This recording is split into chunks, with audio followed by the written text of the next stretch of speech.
Hi everyone, today I will show you how to draw curved lines in AutoCAD. Let's start. To create a curved line, we have to use a spline. Click on draw and select spline here. Specify the first point here, and here you can manage your curve.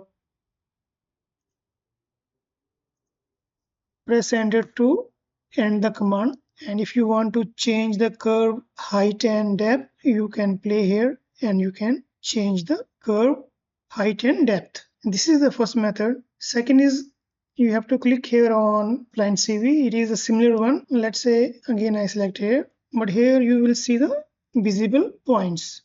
Press enter to escape. When you select the curve, you can play. You can manage here and there as per your own curve location. This is the second method.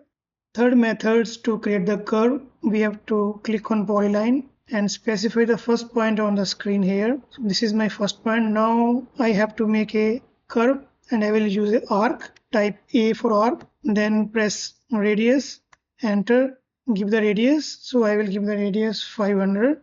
Radius is showing here. Let's say this is my first, then we'll same start here. In this way, we can use curve line with the help of the polyline. Now click here. Let's say if you want to make a straight line, type L, enter, the line will be again straight. Again type arc, the line will become the arc.